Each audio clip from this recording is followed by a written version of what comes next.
As we were saying, Donald Trump is in Austin today for a taping of Joe Rogan's podcast. The Rogan Experience is just the latest appearance Trump is making on the podcast circuit. For months, Trump has been making the rounds, hoping to extend his lead among male voters. Harris has also made several stops during podcasts, that is, during the campaign, including a recent appearance on Call Her Daddy, hosted by Alex Cooper.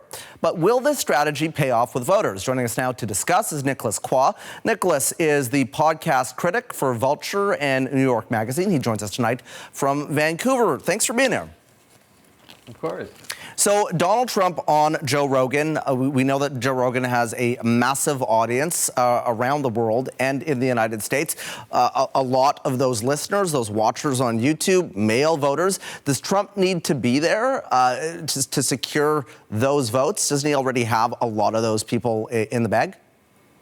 Need is a strong word, but I think the theory is that it's very much helpful to be there. The concern and the problem with young male voters, of which Joe Rogan's show is thought to, be a commanding sort of presence for, is the fact that they're low propensity. They may or may not turn out. They may or may not be energized to actually show up to the polls and vote or to mail in.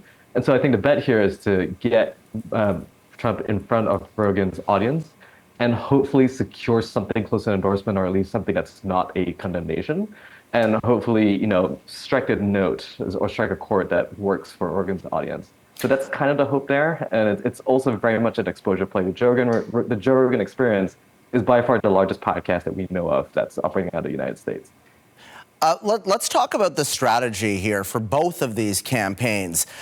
Walking back what would be considered mainstream legacy media, doing more podcasts, doing more social media. Do you think that is a winning strategy and just the natural course of where things have moved in the media landscape? The question of whether it's a winning strategy remains to be seen, right? We haven't quite resolved the election yet.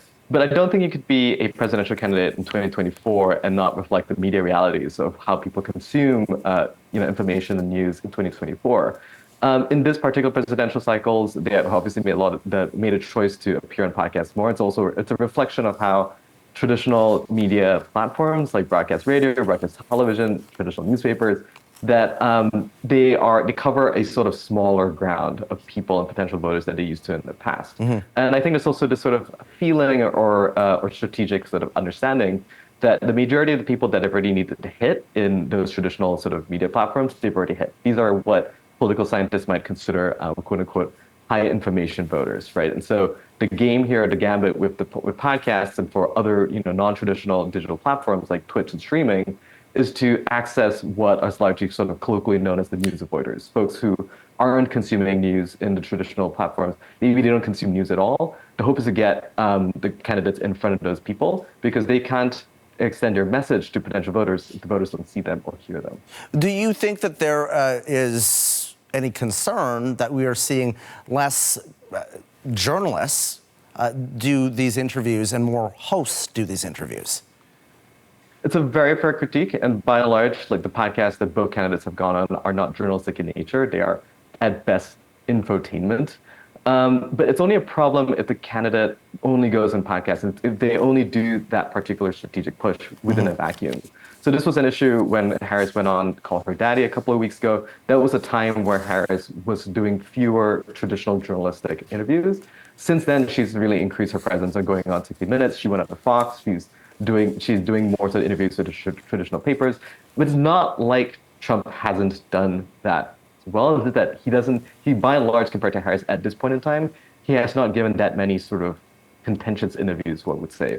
But he's done some, like he's done one with Bloomberg. The problem is that the closer we get to election day, he is continuing to stick into very safe lanes, like very friendly podcasts and very friendly sort of outlets like Fox News. And I guess to the initial question, do you think it matters at this point? Or do you think the electorate is just saying, okay, well, he's on Joe Rogan, he might not sit down with 60 Minutes, but I'm hearing what he has to say. Whether or not the questions are hard, does it matter? I think it matters. For the Trump campaign, his biggest vulnerability is moderates, people who are sort of not a fan of Harris's policies, but want a reason to vote for Trump. And the fact that he isn't sort of submitting himself to a proper journalistic grilling and to be able to articulate any responses to people who might want to vote for him but cannot really cross the line, to articulate policies or any sentence whatsoever to convince them, that could very well be an issue, very well could be a deciding issue. What do you think we are going to see, and does this signal a change in how campaigns and strategy will run moving forward post-2024? I think it really does. Podcasting is just one of many new platforms, the many new ways that people are consuming news and information, if they consume news at all, right? And moving forward, the sort of cyclical structural trends that we've been seeing in the media business, it's only going to keep going. Traditional newspapers keep, folding and getting weaker. Traditional broadcast audiences have gotten smaller and smaller. Same goes with traditional broadcast radio. And all its audiences are still consuming media. And for presidential candidates and candidates up and down the ballot moving forward, they need to be where people are. They need to put the messages out where people are consuming messages. And they need to figure out all these other new lanes and really adapt to it moving forward in future cycles, not just for the presidential cycle, but for midterms, for local election races. These are really important considerations that candidates up and down the ballot should be considering. Good to have a conversation with you, Nicholas. Appreciate it. My pleasure. That is Nicholas Quad. Nicholas is the podcast critic for Vulture and New York Magazine, joining us from Vancouver tonight.